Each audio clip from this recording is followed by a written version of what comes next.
an action in particular, yet all part of the hard and costly toil, which is the ever-through fight in the Mediterranean. You will remember how two large convoys were recently involved. One going east from Gibraltar, where sky and sea to sea attackers sought their victims. Every morning engaged in the task of getting supplies through. The life of any ship may hang on the trigger finger of one man.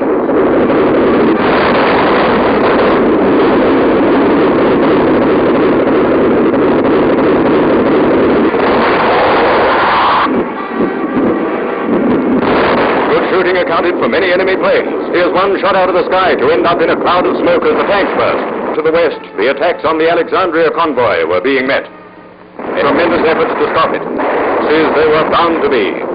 But the men set about their enterprise, and as the bombers came over in waves, a terrific screen of fire as bombs fell all about them.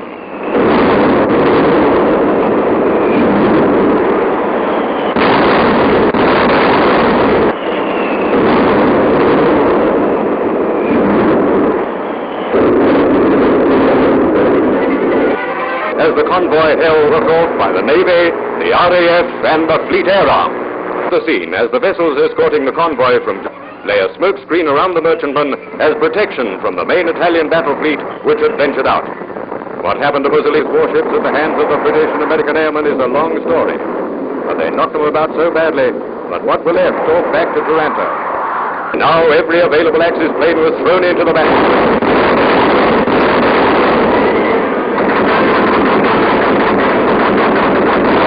Here comes an Italian torpedo carrier right overhead, losing height as tracer bullets whip into it.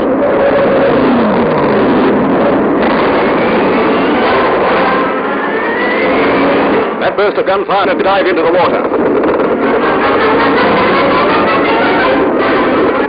Once again, the sky. After long days of almost continuous fighting, the battle of the convoys begins to burn itself out.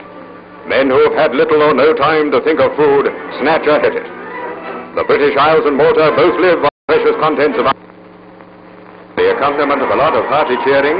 A river steamer brings the King and Queen, during their comprehensive tour of Scotland, to one of the many industrial centres north of the border. Men of the Royal Navy, Merchant Service, and the shipyard workers are among those to be specially honoured.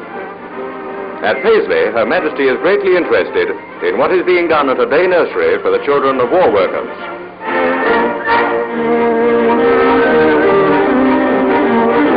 Edinburgh and Glasgow give their Majesties a great reception, and in the latter city, firemen and women of the National Fire Service Training Centre demonstrate their skill in the use of all types of appliances. Now to Blantyre, Lanarkshire, where at the Miners' Welfare Centre, the Queen is invited to test her aim on the bowling green. Her Majesty sends down a wood that would please many a professional. These scenes and many others like them illustrate the warm welcome which Scotland extends to the royal visitors.